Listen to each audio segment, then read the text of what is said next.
समस्त दर्शकों को ओडिया तांत्रिक स्टोरी को हार्दिक स्वागत। आज ये वीडियो रे गोटे भल कहानी कहवाक जाऊँगी। ये कहानी मु आम पाख गाँव जड़े जेजे पाखु शुणी। से जड़े अति वयस्क लोक साबर तंत्र विद्या से महारथ हासिल करछंती। प्रायतः मशाणी काम करने को से जाती। ताकर समस्त तंत्र श्मशान क्रिया द्वारा चले। दिने मोर गोटे काम पड़ा से काम जो पाखक गली। बोध हुए मोर जी मन पड़ुची मुझे पाखक जाल पथर आने जाइली। से जाति धीवर अर्थात कैवर्त माछ धरिबा तांकर कूल व्यवसा। मु कहापई गोटे संध्या समय बेपार वृद्धि जंत्र तैयारी करथिली। हठात मोर आवश्यकता पड़ा जाल पथर एणु मु तुरंत बाहरली तांको पाखकू। बीड़ी टाणिबा तांकर गोटे शौक। दांड द्वारे बसिकी से बीड़ी गोटे लगे काशु था। मु जाई पहुँचली तांको पाखरे। कहली जेजे कौन करछ? बीड़ी गोटे लगे कहले अरे एते दिन पर कुआड़े? मु कहली मोर गोटे जिनस दरकार थला। से पचारे पोथीटा से घरे अच्छी जहाँ दरकार अच्छी जहाँ देखी नबू नहीं जीवु। मु कहली पोथी दरकार नहीं। से पचारे ताले आउ कौन? मु कहली जल पथर जो जाल पथर दरकार। से कहले मु तो बुढ़ा हेलिनी माछ मारिबा को आ जाउनी तथापि देखे अच्छी कि नहीं। गोटे बड़ तरभुज नहीं जाइली। कहली हौ खोजब जे आग तरभुज गोटे आनी खाई सारा तापर खोजब। ताको घरे थिबा पनिकी आनिकी से कटाकटी करूँ। दुहें बसिक खाइलु। तरभुज खिया समय कहले जे जल जो जाल पथर कौन करूँ? कहली कामधेनु शाही बनवाई बसली जनक बेपार वृद्धि जंत्र आंकी बोली। हेले हठात जाल पथर दरकार पड़ा। मो पाखे तो ना से तुम पाखक पलि आसिली। सेठू से कथारे कथारे मत गोटे कहानी कहले। तांकर जमाना रे जेबे से युवावस्था थिले सेतेबेलर कथा। तांको गुरु को धरिकी नुआ नुआ सेतेबेले तंत्र मंत्र शिखुथांती। साबर तंत्रर बड़ कथा होउची एई तंत्र विद्या शिखिबा फल रे इतर जोनिर शक्ति जेमिति कि भूत प्रेत चंडी चामुंडा इत्यादि ऑटोमेटिक देखा दियंती। से आपड़ देखिथे आग काल जो मैंने तंत्र शिखुले से संध्या हेले घर बाहर नथिले। जो मैंने अधा गुणिया थे से समय इलेक्ट्रिसिटी कहले सात स्वप्न। काहारी घरे जदि रेडियोटे थिला सेटा भी बहुत बड़ कथा। रास्ता घाट अधिकांश बिल हिड़ था। आगुरु लोके बिल हिड़ किंबा मोरम माटी रास्ता दे जीवा आसिया करथिले। वर्तमान सीना लोक गहली को गाड़ी मोटर हो गला। हेले सेतेबेले से समय रे कहा घरे साइकल टीए भी थिबा बहुत बड़ कथा। 99% लोक सेतेबेले चाली चाली जीवा आसिया करथिले। फलस्वरूप अनेक तोटा वन गहिर बिल देकिरी जीवा आसिया करिया को पड़ुथला। से समय रे दिन दीपहरे लोक घरु बाहर को बाहरिबा को भय करथिले। कारण अनेक गछ गुड़िकरे सेतेबेले चंडी भूत प्रेत सब रोते। राति बाजिला बेलू राति 7 बाजिला बेलू लोक निज निज घर कबाट देकी शोउथले। कारण संध्या हो हो लोक से समय मादला गड़ुथिबार शुणुथले। जेहेतु गाँ भितर गुड़ाए गछ थिला लोक राति हेले गछ उपरु दुमदाम होइकिरी जख पड़ुथबार देखंती शुणंती। केवल सेतिकी नुहे कह जाए जे से समय गाँ दांड दे राति हेले ग्राम देवी श्मशान को जाती। अनेक लोक प्रत्यक्ष भी देखी। यही किछि दिन तले गोटे वीडियो गोटे लोक कमेंट करथिला ओडिशा तंत्र ज्ञान चैनल रे कि आपण ई भूत प्रेत कथा कहिकिरी लोकंक मन रे भय सृष्टि करिकिरी ताबिज बिक्री करसंती। सी अवश्य लोकटा जानी परिनी किंबा हेतुवादी चिंताधारा रहिथिबो कि कोन मु कहि परनी। से लोक ता जेजे बापा को अमल रे जन्म होनी ता बेला भल। सेतेबेले जदि से जन्म होता रियालिटी कौन देखी था जानी था। आज को ठीक 40 वर्ष 45 वर्ष तले गाँ गहली मानकर स्थिति कौन थिला सेगुड़ा सी जानती। जो माने देखी बुढ़ा बुढ़ी लोक से पचार से कहे वास्तव में भूत प्रेत भय कौन। लोकंकर सेतेबेले ए कथा गुड़ाक देखिकी लोकंकर होश उड़ी जाऊला। कारण सेतेबेले गछपत्र बहुत था। समस्त बाईरे प्राय बाउंश गछ थब आंब गछ थब ତେନ୍ତୁଳି ଗଛ ଥିବ, କଇଁଆ ଗଛ ଥିବ, ଯାହାଫଳରେ କ'ଣ ହୁଏ, ଏଇ ଯେଉଁ ଗଛମାନଙ୍କରେ ପ୍ରାୟ ଭୂତ ପ୍ରେତ ଗୁଡ଼ା ସବୁ ରହନ୍ତି। ଆମ୍ବ ଗଛରେ ତ ରହନ୍ତିନି, ଆମ୍ବ ଗଛରେ ବହୁତ କମ୍ ରହନ୍ତି, କିନ୍ତୁ କେନ୍ଦୁ ଗଛ, ବର ଗଛ, ଓସ୍ତ ଗଛ, ବାଉଁଶ ଗଛ ଏଗୁଡ଼ାକରେ ବହୁତ ଅଧିକ ଭୂତ ପ୍ରେତ ରହନ୍ତି।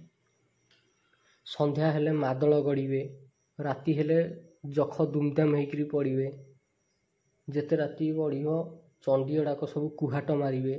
ଦିନ ଦ୍ୱିପରେ ଡାହାଣୀ ଚିରୁଗୁଣି ସବୁ ନିଜର ଆଡା ଜମେଇକିରି ରକ୍ତ ଶୋଷୁଥିବେ। ମାଙ୍କେଡ଼ିଆ ଚଣ୍ଡୀ ଗୁଡ଼ାକ ସବୁ ତୋଟାମାନଙ୍କରେ ବସିଥିବେ। ଏମିତି ଅନେକ କଥା ଅଛି ଯେଉଁମାନେ ଆଗକାଳର ଲୋକ ଦେଖିଛନ୍ତି। ବର୍ତ୍ତମାନ ଗାଡ଼ି ଘୋଡ଼ା ବହୁତ ହେଇଗଲା, ଗାଡ଼ି ମଟର ବହୁତ ହେଇଗଲା। ଏମାନେ ତାଙ୍କ ଜୀବନରେ ଭୂତ ପ୍ରେତ କ'ଣ ଦେଖି ନାହାନ୍ତି, ନହେଲେ ସେ ସମୟରେ ଏମାନେ ଜନ୍ମ ନେଇଥାନ୍ତି ତାଙ୍କର ଗାଣ୍ଡି ଫାଟିକି 60 ହେଇଯାଇଥାନ୍ତା ସେ ଜିନିଷ ଗୁଡ଼ାକୁ ଦେଖିଥିଲେ। ଆଉ ଆଜି ଆଉ ଏତେ ବୋଲିବାଣୀ ବାହାରି ନଥାନ୍ତା ଏମାନଙ୍କ ପାଟିରୁ। ଏମାନଙ୍କର ବାପା ଜେଜ କଷ୍ଟ କରିକିରି ୟାଙ୍କୁ ଚଳେଇ ଦେଇଛନ୍ତି, ଇଏ ଏଇନା ସୁଖ ସମୃଦ୍ଧିରେ ରହୁଛନ୍ତି। ତେଣୁ ୟାଙ୍କୁ ଜଣାପଡ଼ୁନି ସେ ସମୟର କଷ୍ଟ କ'ଣ, ସେ ସମୟର ଭୟ କ'ଣ, ସେ ସମୟର ରିଆଲିଟି କ'ଣ। ଏମାନେ ଯଦି ସେ ସମୟରେ ଜନ୍ମ ନେଇଥାନ୍ତେ ତେବେ ଜାଣିଥାନ୍ତେ। ଠିକ୍ ଅଛି, ଆମେ ଆସିବା ବର୍ତ୍ତମାନ ଷ୍ଟୋରି ଉପରକୁ। ଆଜି ବି ଗାଁ ଗହଳିରେ ଯଦି କାହା ଦେହରେ ସ୍ପିରିଟ୍ ଲାଗିଯାଉଛି, ଭୂତ ପ୍ରେତ ଲାଗିଯାଉଛି, ତାଙ୍କ ପରିବାରର ଲୋକ କେଉଁ ଭଳିଆ କଷ୍ଟ ଭୋଗ କରୁଛନ୍ତି କେବଳ ସେ ପରିବାର ଲୋକ ହିଁ ଜାଣନ୍ତି। ଭୁବନେଶ୍ୱର, କଟକ, ପୁରୀ ସହର ଉପରେ ରହୁଥିବା ପିଲା କି ରାଉରକେଲା ସହର ଉପରେ ରହୁଥିବା ପିଲା ଏସବୁ ବୁଝିପାରିବେନି। କେତେବେଳେ ତଳମାଳ ଗାଁ ଇଲାକାମାନଙ୍କୁ ଯାଅ, ସେଠି ଦେଖ ଭୂତ ପ୍ରେତ ଯେଉଁ ଲୋକଙ୍କୁ ମାଡ଼ି ବସିଛି ବା ତାଙ୍କ ଶରୀରରେ ପଶିଯାଇଛି, ତାଙ୍କର ଅବସ୍ଥା କ'ଣ, ତାଙ୍କର ସ୍ଥିତି କ'ଣ, ତାକୁ 7 ଜଣ 8 ଜଣ ଲୋକ ବି ଅଟକେଇ ପାରିବେନି ଯାହା ଦେହରେ ସ୍ପିରିଟ୍ ଲାଗିଥିବ। ଆଉ ତମେ ଯେଉଁ ଏଠି ବସିକି ବୋଲିବାଣୀ କରୁଛ, ଯାହା ଗୋଟେ ଥର ଅଟକେଇବ, ଗୋଟିଏ ବାଉଁଆ ଚାପୁଡ଼ାରେ ତମକୁ ବେହୋସ ନ କରିଦେବ ସେ ଯେଉଁ ସ୍ପିରିଟ୍ ଲାଗିଥିବ ସେ ଲୋକ, ତାପରେ କହିବ। ଏନିୱେଜ୍, ଏବେ ଆସିବା ଷ୍ଟୋରି ଉପରକୁ। ଦିନକର କଥା, ବୈଶାଖ ପୂର୍ଣ୍ଣିମା ସମୟ ହେଇଥାଏ। ଜେଜେ ତାଙ୍କ ଗୁରୁଙ୍କ ସହ ଯାଇଥାନ୍ତି ଶ୍ମଶାନକୁ। ଜହ୍ନରାତି, 2 ଜଣ ଯାକ ଲଣ୍ଠନ ଧରିକିରି ଯାଇଥାନ୍ତି। ତୋଫା ଜହ୍ନ ଆଲୁଅରେ ବାଟ ସ୍ପଷ୍ଟ ଦିଶୁଥାଏ। ମଶାଣି ଘର ପାଖରେ ଗୋଟେ ସ୍ଥାନ ଥାଏ, ତାକୁ ମଡ଼ାଖାଇ ବୋଲି କହନ୍ତି। ଗାଉଁଲି ଭାଷାରେ ଯେଉଁ ସ୍ଥାନରେ ଛୋଟ ଶିଶୁ କିମ୍ବା କୁଆଁରୀମାନଙ୍କର ଶବ ପୋତା ହୁଏ ସେ ସ୍ଥାନକୁ ମଡ଼ାଖାଇ କହନ୍ତି। ମଶାଣି ଅପେକ୍ଷା ମଡ଼ାଖାଇ ଜାଗା ଭାରି ଡେଞ୍ଜର। ରାତିରେ ଦେହ ନ କିଳି ମଡ଼ାଖାଇ ଗଲେ କିଛି ବି ହେଇପାରେ। ଚଣ୍ଡୀ ଚାମୁଣ୍ଡା ସବୁ ମାଡ଼ି ବସିକିରି ରକ୍ତ ଶୋଷି ନେବେ। ଜେଜେ ଆଉ ତାଙ୍କ ଗୁରୁ ଚାଲିଥାନ୍ତି। ମଡ଼ାଖାଇ ପାଖରେ ଗୋଟେ ବଡ଼ ବରଗଛ ଥାଏ। ବରଗଛ ଉପରେ କିଏ ଗୋଟେ ବସିଥାଏ, ଭାରି ବିକଳ ହେଇ କାନ୍ଦୁଥାଏ। ପାଟିରୁ ପୁରୁଷ ଲୋକ ଭଳି ଜଣା ପଡ଼ୁଥାଏ। ଜେଜେ ତାଙ୍କ ଗୁରୁଙ୍କୁ ପଚାରିଲେ, ଇଏ କ'ଣ? ଗୁରୁ କହିଲେ, ସେସବୁ ଆଡ଼େ ଧ୍ୟାନ ଦେନି, ନହେଲେ ଶିଖିପାରିବୁନି। କିଛି ବାଟ ଆଗକୁ ଯିବା ପରେ ଗୋଟେ ଛୋଟ ଶିଶୁ ଗୋଡ଼ 2ଟି ଉପରକୁ ଟେକିକି 2 ହାତରେ ଚାଲି ଚାଲି ଯାଉଥାଏ। ଏମାନଙ୍କୁ ଦେଖି ଲୁଚିଗଲା। କଳା କଟମଟ ହୋଇକି ଆଗକୁ କିଛି ଯାଇଛନ୍ତି। ଗୋଟେ ସ୍ତ୍ରୀ ଲୋକ କଳା ରଙ୍ଗର ଶାଢ଼ୀ ପିନ୍ଧି ମୁଣ୍ଡରେ ହାତ ଓଢ଼ଣା ଦେଇକିରି ନିଆଁ ଜଳିକିରି ବସିଥାଏ। ଗୁରୁ କହିଲେ, କେଉଁ ଆଡ଼େ ଅନାନି, ସିଧା ଚାଲେ ଗୋଟେ ବାଟରେ। 2 ଜଣ ଯାକ ଗଲେ ମଶାଣି ଘର ପାଖକୁ। ମଶାଣି ପାଖରେ ଗୋଟେ ସାପ ହୁଙ୍କା ଥାଏ। ସେଇଠି ତାଙ୍କ ଗୁରୁ ଭୂମି ଉପରେ ଗୋଟେ କିଛି ମିଶ୍ରଣ ପକେଇକିରି କୋଷ୍ଠୀ ତିଆରି କଲେ। ତା ଉପରେ କ୍ଷୀର ଆଉ ଅଣ୍ଡା ରଖିଲେ। ଧୂପ ଦୀପ ଜଳେଇକିରି ବସିକିରି କିଛି ସମୟ ମନ୍ତ୍ର ଜପ କଲେ। ପ୍ରାୟ ଅଧଘଣ୍ଟା ଖଣ୍ଡେ ଯାଇଛି କି ନାହିଁ, ସେ ସ୍ଥାନରେ ଭୂମିକମ୍ପ ହେବାକୁ ଲାଗିଲା। ହୁଙ୍କା ଭିତରୁ ଗୋଟେ ହଳଦିଆ ରଙ୍ଗର 10 ଫୁଟ ଲମ୍ବର ମୋଟା ସାପ ବାହାରିଲା ଆଉ ଫଣା ଟେକିକିରି ଫୁତ୍କାର ଛାଡ଼ିଲା। ଜେଜେ ଦେଖିକିରି ତାଙ୍କର ଅବସ୍ଥା ପୁରା ଖରାପ। ସେ ସେଠି ଉଠିବାକୁ ଚେଷ୍ଟା କରନ୍ତେ ତାଙ୍କ ଗୁରୁ ହାତ ଧରି ପକେଇ ବସେଇଲେ ସେଇଠି। ତାଙ୍କ ଗୁରୁ ମନେ ମନେ କିଛି ମନ୍ତ୍ର ଗୁଣୁ ଗୁଣୁ ହେଇକିରି ଫୁଲ ସାପ ଉପରେ ପକେଇଲେ। ସାଙ୍ଗରେ ନେଇଥିବା ଫୁଲ ମାଳା ଗୋଟେ ସାପ ବେକରେ ପକେଇଲେ, ଫଣା ଉପରେ ଥୋଇଲେ। ଧୂପ ଦୀପ ଦେଖେଇ ପୂଜା କଲେ। ଇଣ୍ଟରେଷ୍ଟିଂ କଥା ଏଇଆ କି ସେ ସାପଟି ତାଙ୍କ ଗୁରୁଙ୍କର କିଛି ଅନିଷ୍ଟ କରୁନଥାଏ, ବରଂ ସେ ସେମିତି ଠିଆ ହେଇକିରି ଥାଏ ଫଣା ଟେକିକିରି। ବାକି ଅନେକ କିଛି ଜିନିଷ ସେ କରିଚାଲିଲେ।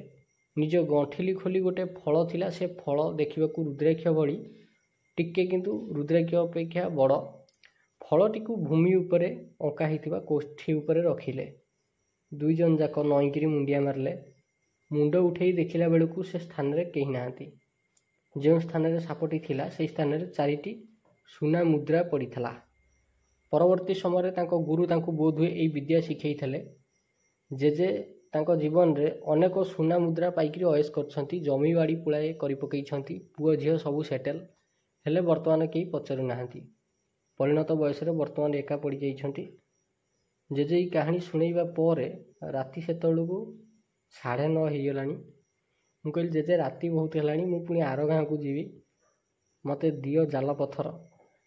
जेजे सेठू गले तांकर जो पुस्तैनी सिंधुक खोलले ता भितर पुलाए पुराणा कालिया हलदिया रंगर पेज बही गुड़ाक था। से गोटे कपड़ा थिला, जो कपड़ा मुणी गोटे था, से मुणी रू बाहर करले जाला पथर आ मते देले। तबे आशा करुच्ची आपन को कहानी भल लगी। जदि कहानी भल लगी ये कहानी शुणा आपण आम चैनल ओडिया तांत्रिक स्टोरी को निहाती सब्सक्राइब करंतु। धन्यवाद।